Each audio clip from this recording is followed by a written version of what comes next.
आपका यूनिक प्रज्ञान यूट्यूब परिवार में मैं प्रज्ञान सर हार्दिक स्वागत करता हूं, वंदन करता हूं, अभिनंदन करता हूं। प्यारे साथियों, पाठचर्या होने वाली है काफी महत्वपूर्ण, क्योंकि आज की इस पाठचर्या में अगर आप बीपीएससी से आयोजित होने वाले शिक्षक भर्ती परीक्षा की तैयारी कर रहे हैं तो आपके लिए वीडियो होने वाला है काफी महत्वपूर्ण। तो इस प्रैक्टिस सेट कॉल करना प्रारंभ करें। इससे पूर्व अगर वीडियो को पहली बार देख रहे हैं तो आज चैनल पर नए हैं तो कृपया चैनल को सब्सक्राइब, वीडियो को लाइक और शेयर करना बिल्कुल न भूलें। तो बिना समय गंवाए प्रारंभ करेंगे आज के इस प्रैक्टिस सेट को। और प्रैक्टिस सेट सामान्य स्तर का प्रैक्टिस सेट है। मुझे आशा ही नहीं पूर्ण विश्वास है कि आप इस प्रैक्टिस सेट को 100% सही हल करने का प्रयास करेंगे। तो देखते हैं पहला प्रश्न कि हिंदी को भारत की राजभाषा कब बनाया गया, इसका आपको जवाब बताना है। पहले प्रश्न का जवाब चयनित करिए।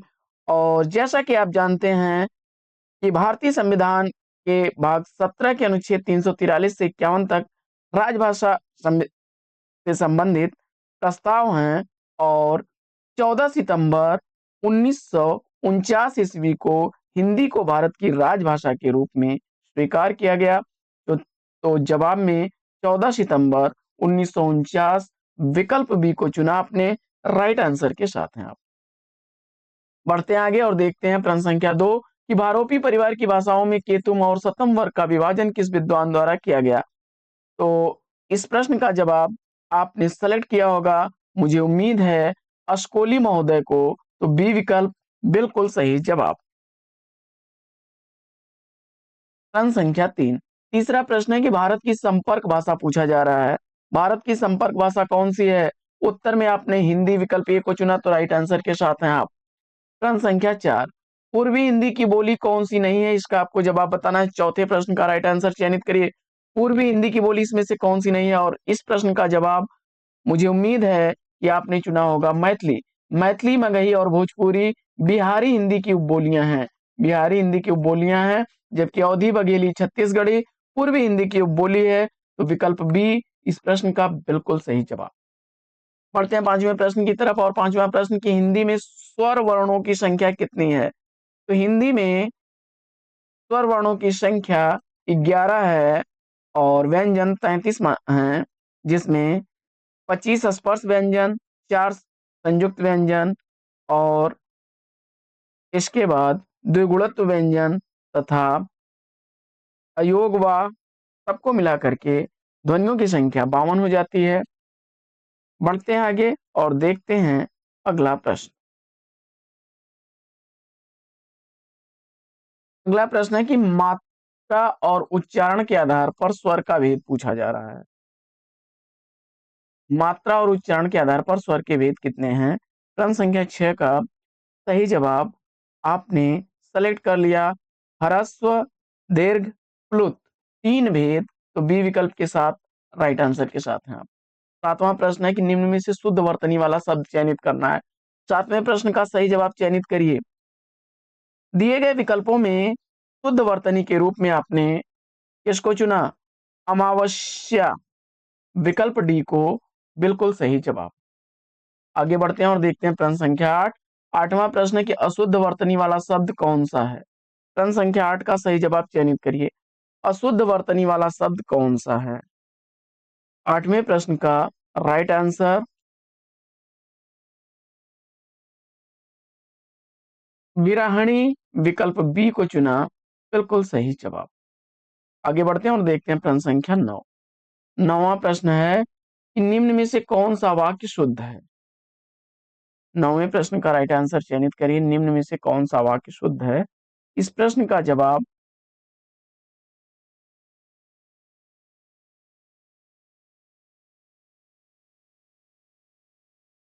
मैं आपके सौजन्य पर मुग्ध हूं। मैं आपके सौजन्य पर मुग्ध हूं, विकल्प बी को चुना, राइट आंसर। अगला प्रश्न है कि मतैक में संधि पूछा जा रहा है। 10वें प्रश्न का सही जवाब आपने वृद्धि संधि, विकल्प बी को चुना, राइट आंसर के साथ हैं। 11वां प्रश्न। 11वां प्रश्न है कि निर्धन का संधि विच्छेद क्या बनेगा। प्रश्न संख्या 11 का सही जवाब चयनित करिए। निर्धन का संधि विच्छेद पूछा जा रहा है और 11वें प्रश्न का राइट आंसर इसको चुन लिया आपने। निर्धन धन, निर्धन धन, निर्धन विसर्ग संधि है, विकल्प ए राइट आंसर है। अगला प्रश्न है कि ईश्वरी किसका पर्यायवाची शब्द है? 12वें प्रश्न का सही जवाब, ईश्वरी किसका पर्यायवाची है? तो अपर्णा, अंबिका, आर्या, उमा, गौरी, गिरिजा, भवानी ईश्वरी के पर्यायवाची हैं। जवाब में आपने पार्वती विकल्प सी को चुना, बिल्कुल सही जवाब। अगला प्रश्न देखते हैं, प्रश्न संख्या 13 की तरफ।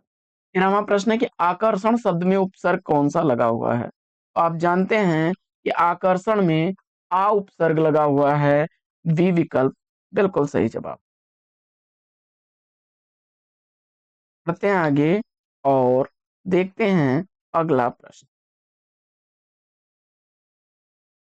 चंद्रमुख में समास पूछा जा रहा है, तो मुख किसके समान है? चंद्र के समान है, कर्मधारय समास विकल्प ए को चुना तो राइट आंसर है। अगला प्रश्न है कि जल शब्द कैसा शब्द है? प्रश्न संख्या 15 का सही जवाब, जल शब्द कैसा शब्द है? तो जल एक ऋण शब्द है, बी विकल्प राइट आंसर है। जो शब्द हमेशा किसी विशेष अर्थ को प्रकट करते हैं तथा जिनके खंडों का कोई अर्थ न निकले, उन्हें ऋण कहा जाता है।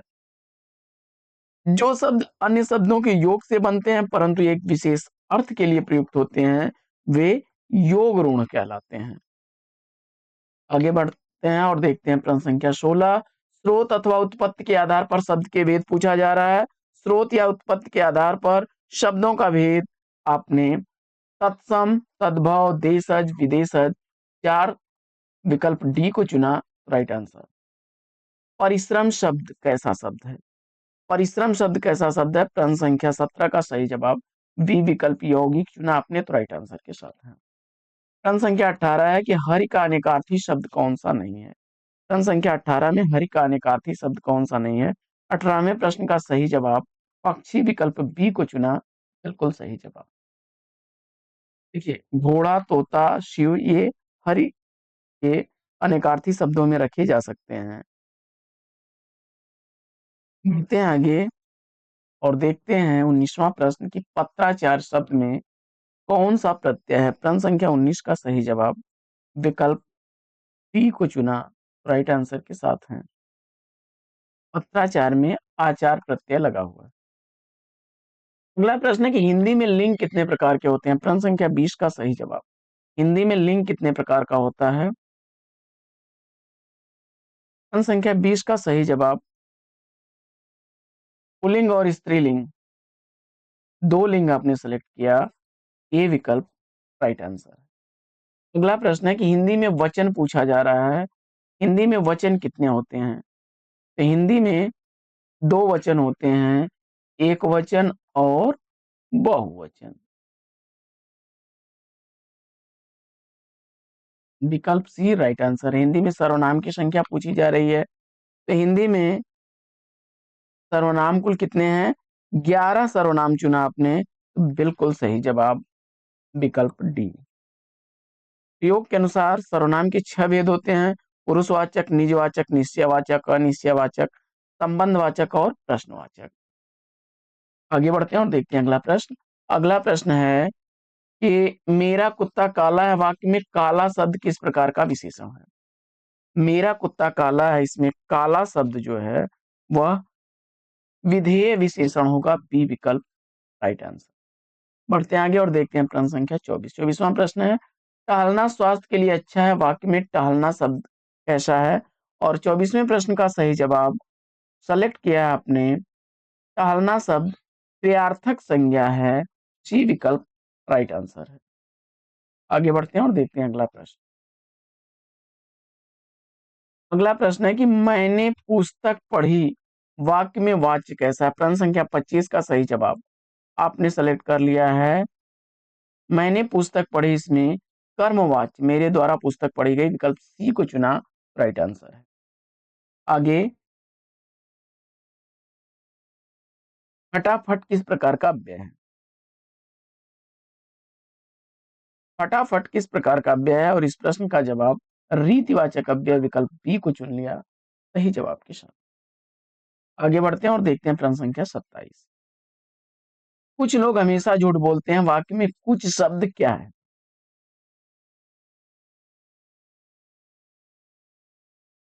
जवाब में आपने विशेषण सेलेक्ट कर लिया, बिल्कुल सही जवाब विकल्प। अगला प्रश्न है कि दरवाजे पर कोई खड़ा है वाक्य में कोई शब्द क्या है? प्रश्न संख्या 28 का सही जवाब।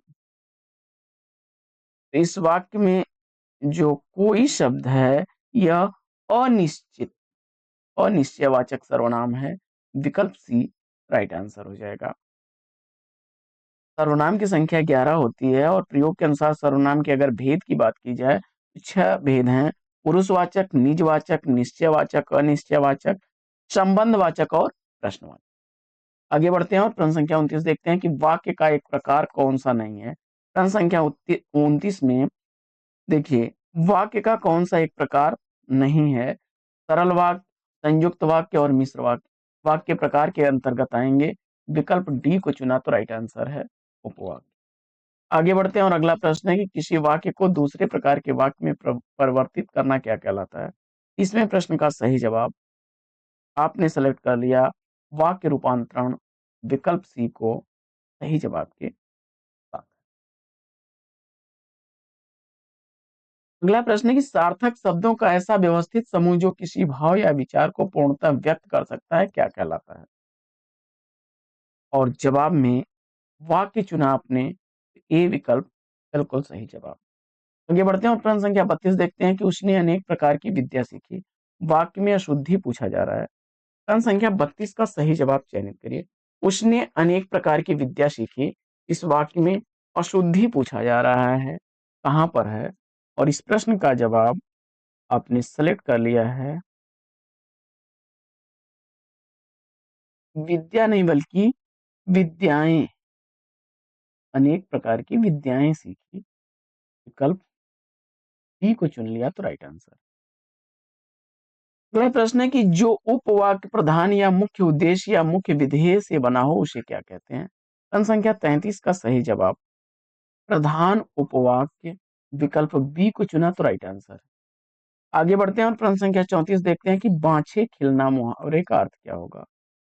तो इस प्रश्न का जवाब अत्यंत प्रसन्न होना, सी विकल्प को चुना तो राइट आंसर। अगला प्रश्न प्रश्न संख्या 35, अकेला चना भाड़ नहीं फोड़ता लोकोक्ति का सही अर्थ। तो प्रश्न संख्या 35 का सही उत्तर विकल्प सी को चुना आपने कि अकेला मनुष्य अपने दम पर किसी बड़े काम को अंजाम नहीं दे सकता, सी विकल्प राइट आंसर। अगला प्रश्न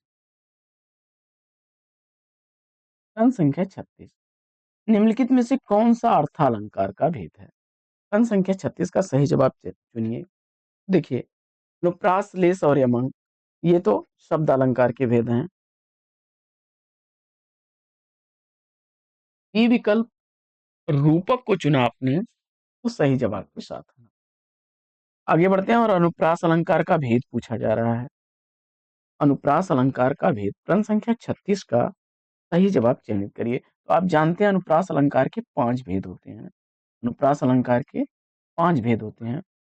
छेका अनुप्रास, कौन कौन सा? छेका अनुप्रास, याद रखिएगा। दूसरा भेद होता है वृत्य अनुप्रास, वृत्यानुप्रास। इसी तरह से लाटानुप्रास, लाटानुप्रास और अंत्यानुप्रास, अंत्यानुप्रास। पांचवा श्रुत्यानुप्रास, श्रुत्यानुप्रास। आगे बढ़ते हैं और देखते हैं अगला प्रश्न कि जब उपमेय में उपमान की संभावना या कल्पना कर ली जाए तो वहां पर कौन सा अलंकार होगा? जब उपमेय में उपमान की संभावना या कल्पना कर ली जाए और जन जानो मन मानो शब्द जैसे आने लगे तो वहां पर उत्प्रेक्षा अलंकार होगा, सी विकल्प बिल्कुल सही जवाब। आगे बढ़ते हैं और देखते हैं प्रश्न संख्या 39, मेघमय आसमान से उतर रही है संध्या सुंदरी परीसी धीरे धीरे धीरे। इसमें अलंकार पूछा जा रहा है और रिपीटेड प्रश्न है। मुझे उम्मीद है इस प्रश्न का जवाब भी आपने बड़े ही आसानी से मानवीकरण दिया होगा, बी विकल्प राइट आंसर हो जाएगा। जब किसी जड़ में चेतन का आरोप हो, वहां पर मानवीकरण अलंकार होता है, यानी निर्जीव वस्तु में सजीव प्राण डालने का प्रयास किया जाए। प्रश्न संख्या 40 है कि वह चिड़िया जो कविता से हमें क्या शिक्षा मिलती है। प्रश्न संख्या 40 केदारनाथ अग्रवाल की यह कविता है और इससे हमें संसार में निडरता पूर्वक रहना, स्वयं पर विश्वास करना और अकेले में खुशी से रहना, सभी विकल्प इसके सही हो जाएंगे। विकल्प डी इस प्रश्न का राइट आंसर हो जाएगा। आगे बढ़ते हैं और अगला प्रश्न है कि हमको बुद्धू ही निरा समझा है, हम समझते ही नहीं जैसे कि आपको बीमारी है। उपयुक्त पंक्ति किस रचना से उद्धृत है। प्रश्न संख्या 41 का सही जवाब चयनित करिए।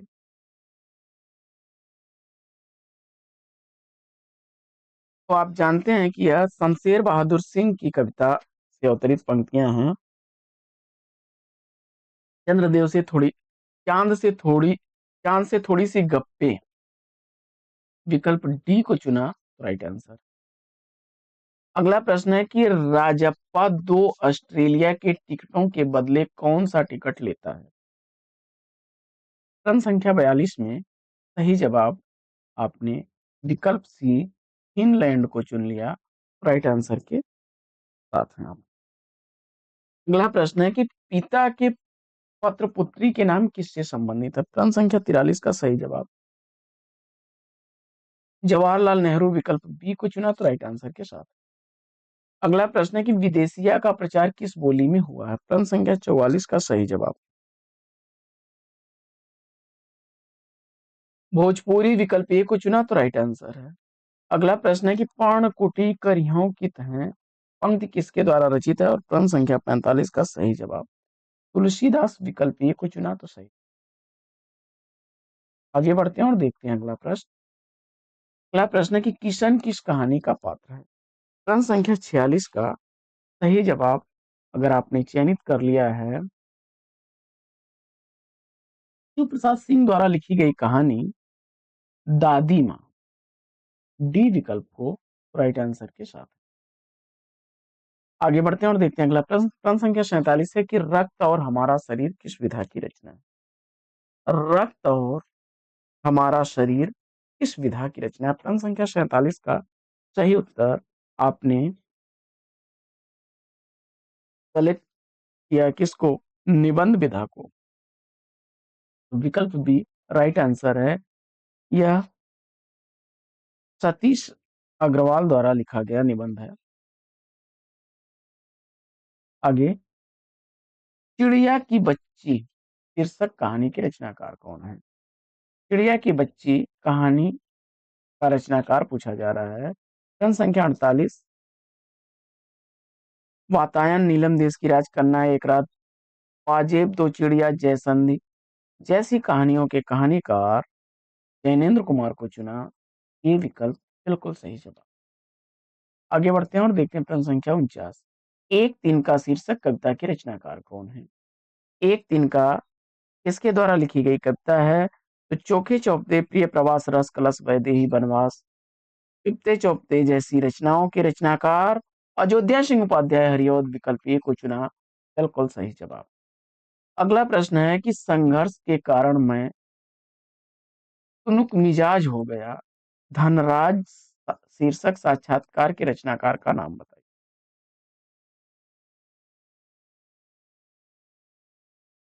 तो धनराज पिल्लई का साक्षात्कार विनीता पांडे द्वारा लिखा गया है, विकल्प 20 का राइट आंसर।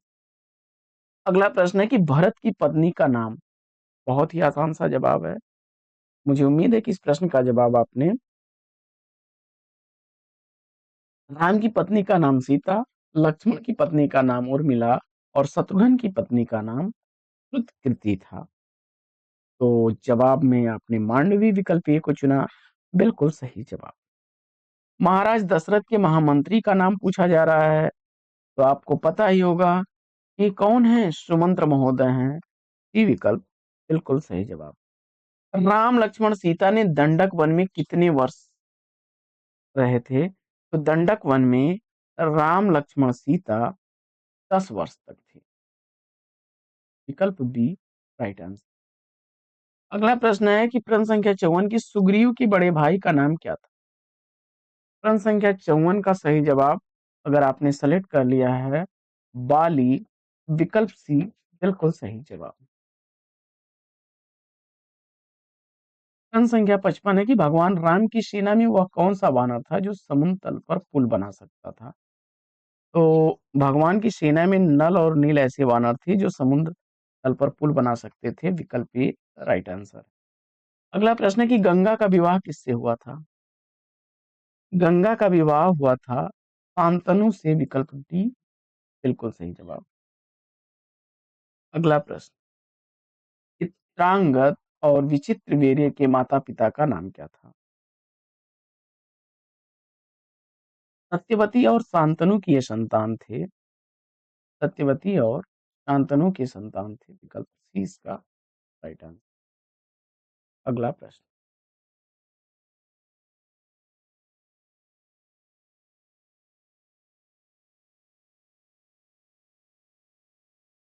रानी अंबालिका की दासी की कोख से किसने जन्म लिया था? संख्या 58 का सही जवाब विदुर जी को चुन करके आपने बिल्कुल सही उत्तर दिया है। आगे प्रश्न संख्या 59 है कि बेटा तुम्हारा कहना ठीक है, लेकिन युधिष्ठिर के विरुद्ध कुछ करना भी तो कठिन है। युधिष्ठिर धर्मानुसार चलता है, सबसे समान स्नेह करता है, अपने पिता के समान ही गुणवान है। इस कारण प्रजाजन भी उसे बहुत चाहते हैं। यह कथन किस पात्र का है? तो प्रश्न संख्या 59 का सही जवाब धृतराष्ट्र, विकल्प सी को चुना तो सही जवाब है। अगला प्रश्न है कि पांडवों की सेना का सेनापति किसे बनाया गया? प्रश्न संख्या 60 का सही जवाब आपने धृष्टद्युम्न विकल्प डी को चुना सही जवाब। प्रश्न संख्या 61, लाख की चूड़ियां कहानी के लेखक का नाम बताइए।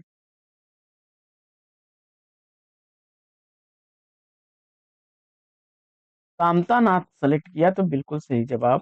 छुट्टियां, तीसरी सांस, सब ठीक हो जाएगा, शिकस्त, लाख की चूड़ियां, ये कामतानाथ की रचनाएं हैं।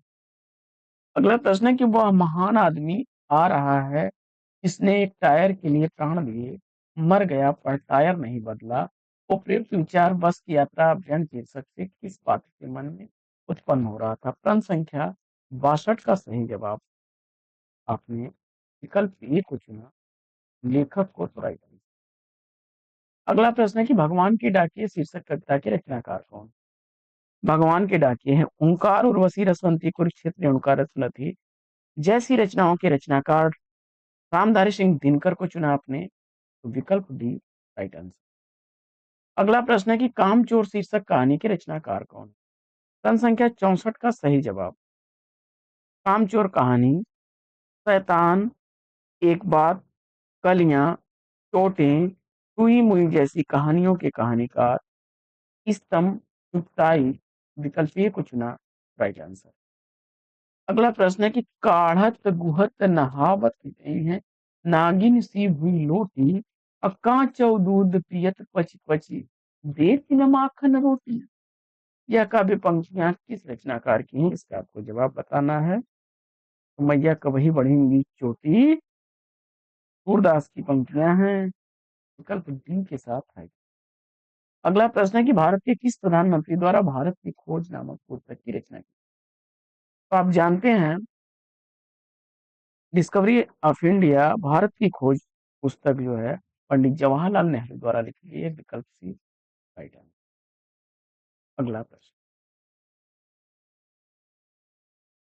अगला प्रश्न है कि सिंधु नदी का दूसरा नाम पूछा। प्रश्न संख्या 67 का सही जवाब इंडस, विकल्प बी को चुना तो राइट आंसर के साथ।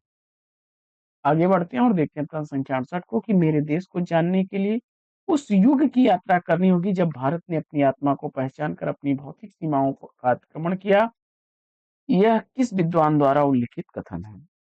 प्रश्न संख्या 68 का सही जवाब रविंद्रनाथ ठाकुर विकल्प ए को चुना आपने, बिल्कुल सही जवाब। रविंद्रनाथ ठाकुर बंगला साहित्यकार थे। कवि काहीन, बनफूल, भग्न हृदय, प्रभात संगीत, शैशव संगीत, मानसी, नदी और चित्रायन की कुछ प्रमुख रचनाएं। अगला प्रश्न है कि राजा राम मोहन राय ने किस प्रथा पर रोक लगाई? प्रश्न संख्या 69 का सही जवाब विकल्प सी सती प्रथा को चुना। Right answer. राजा राम मोहन राय और लॉर्ड विलियम बेंटिंक ने मिल करके सती प्रथा पर रोक लगाई थी। आगे बढ़ते हैं और देखते हैं प्रश्न संख्या 70 को। मुझे ये तो याद नहीं कि ऐसा कैसे हुआ, लेकिन ऐसा लगता था कि रात कभी खत्म क्यों नहीं होती और सुबह क्यों नहीं आती।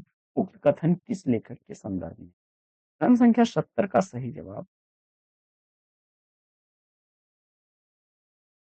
स्टोरी ऑफ लाइफ से उद्गृत यह हेलेन केलर द्वारा लिखा गया कथन है। विकल्प ए राइट आंसर। अगला प्रश्न है कि बसंत भाग 1 के पाठ में नौकर में श्रीमती पोलक कौन थी? प्रश्न संख्या 71 का सही जवाब आपने विकल्प सी को चुना, गांधी जी की मित्र को। तो राइट आंसर के साथ हैं आप। गांधी जी के मित्र की पत्नी थी। विकल्प सी राइट आंसर। अगला प्रश्न है कि खूब लड़ी मर्दानी वह तो झांसी वाली रानी थी। उक्त काव्य पंक्तियां सुभद्रा कुमारी चौहान के किस काव्य संग्रह में संग्रहित हैं? प्रश्न संख्या 72 का सही जवाब आपने सिलेक्ट कर लिया है मुकुल, विकल्प बी को राइट आंसर के साथ में। आगे बढ़ते हैं और अगला प्रश्न है कि संदेह हमें भी है। आप इस पर बराबर ध्यान रखिएगा। यह कथन बसंत भाग 1 के किस पाठ से उद्धृत है? प्रश्न संख्या 73 का सही जवाब आपने सेलेक्ट किया है पार नजर के। पार नजर के यह पाठ जयंत विष्णु नालेकर द्वारा लिखा गया है। ये विकल्प राइट आंसर। अगला प्रश्न है कि कर्ण मूर्खता की बातें न करो, हम सबको एक साथ मिलकर अर्जुन का मुकाबला करना होगा। यह कथन प्रतिज्ञा पूर्ति पाठ में किसका है? प्रश्न संख्या 74 का सही जवाब विकल्प सी को चुन लिया, कृपाचार्य का राइट आंसर। अगला प्रश्न है कि व्यवहार कुशलता का उपयुक्त लक्षण क्या है? प्रश्न संख्या 75 का सही जवाब विकल्प दूसरों के प्रति शिष्टाचार का निर्वाह करना, सी को चुना राइट आंसर के साथ है। आगे बढ़ते हैं और देखते हैं अगला प्रश्न।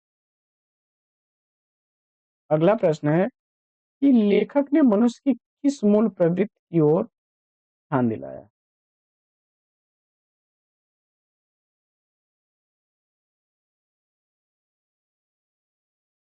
मिस्टेक।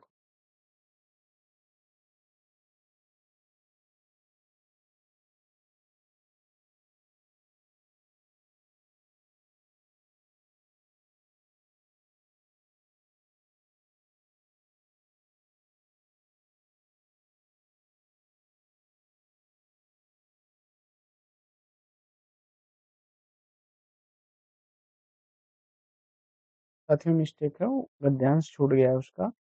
आगे बढ़ते हैं और अगला प्रश्न देख लेते हैं। प्रश्न संख्या 78 से 80 तक के प्रश्न काव्यांश के आधार पर हैं। तो गीत मेरे देहरी के दीप सा बन, एक दुनिया है हृदय में मानता हूँ। वह घिरी तम से इसे भी जानता हूँ, छा रहा है किंतु बाहर भी तिमिरगन। गीत मेरे देहरी के दीप सा बन, प्राण की लौ से तुझे जिस काल वारूं, और अपने कंठ पर तुझको सवारूं।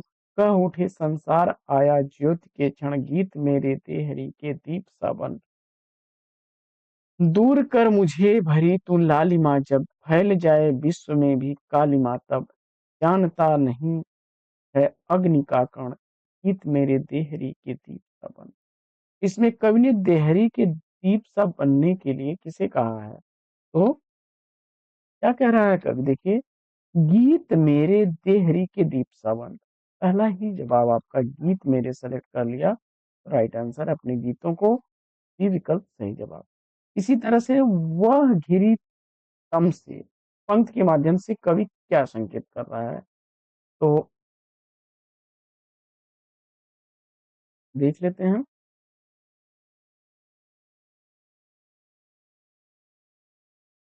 वह घिरी तम से इसे भी जानता हूँ, आ रहा है किंतु बाहर भी तिमिर घन, गीत मेरे देहरी के दीप सा बन। यानी वो अपने अंदर के अंधकार की बात कर रहा है, वह अपने भीतर के अज्ञानता की बात कर रहा है। विकल्प सी इसका राइट आंसर। और इसी तरह से कवि अपने गीत रूपी दीपक को अपने ज्ञान व जीवन के सत्य द्वारा प्रज्वलित करना चाहता है। यह भाव किस पंक्ति में निहित है? प्रश्न संख्या 80 का सही जवाब, प्राण की लौ से तुझे जिस काल वारूं। विकल्प सी को चुन लिया तो राइट आंसर है। साथियों, आज की इस पाठचर्या में लेंगे यहीं पर विराम। वीडियो कैसा लगा कमेंट्स करके जरूर बताइए। फिर मिलते हैं अगले वीडियो में एक नए प्रश्न, एक नए टॉपिक, एक नए अंदाज में। तब तक के लिए लेंगे आपसे विदा। आपका जीवन मंगलमय हो। Best wishes, best of luck. जय हिंद।